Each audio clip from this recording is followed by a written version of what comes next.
Écoutez, comme vous le savez probablement, donc on a signé une entente de non-confidentialité et on ne peut pas faire de commentaires.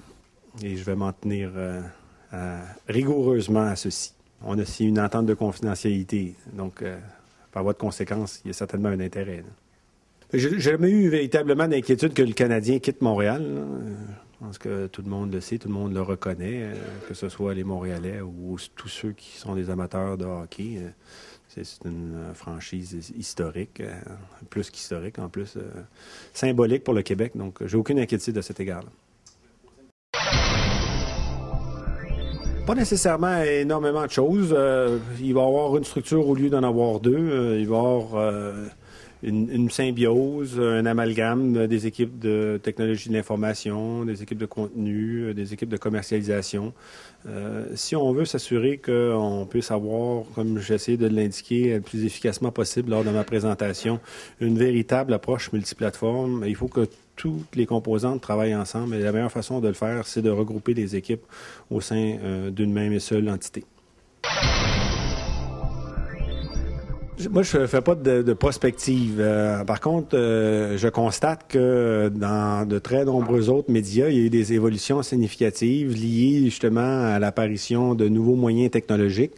J'essaie de le décrire dans ma présentation un petit peu qu'est-ce qui s'est passé en télédistribution. Avant, on était en analogique et il y avait que la base et l'étage. On laissait à personne le soin éventuellement d'offrir ou de choisir autre chose. Maintenant, il y a la télévision numérique et c'est énormément de liberté. Tu peux écouter la télé, mais tu peux écouter des films, tu peux écouter des émissions que tu auras enregistrées. Puis bientôt, probablement qu'il va y avoir une espèce de fusion de l'Internet et de l'écran téléviseur. Donc, tu vas pouvoir avoir accès à ton journal sur ton écran plat avec une taille considérable.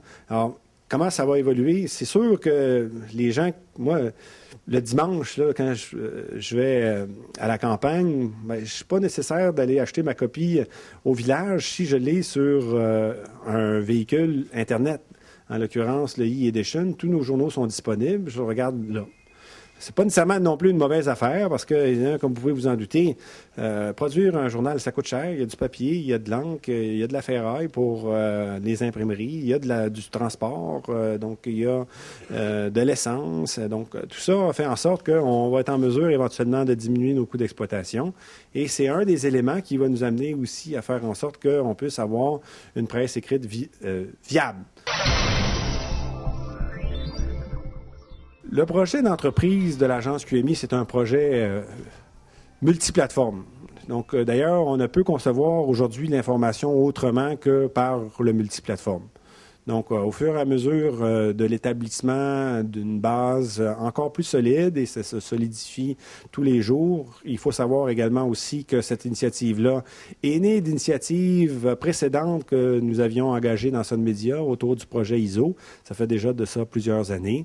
Et comme n'importe quoi, il y a des évolutions, il y a des modifications à partir des éléments de la réalité qu'on constate au fur et à mesure qu'ils se produisent.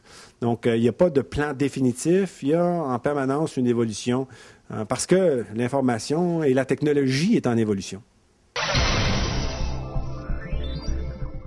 C'est sûr qu'il y a une tendance généralisée. Maintenant, est-ce que la tendance est plus importante dans certaines régions que dans d'autres? C'est indéniable. L'Ouest canadien aussi, évidemment, avec un prix du baril de pétrole à 50 $, pas mal différent du 130 ou 140 $ qu'on a connu.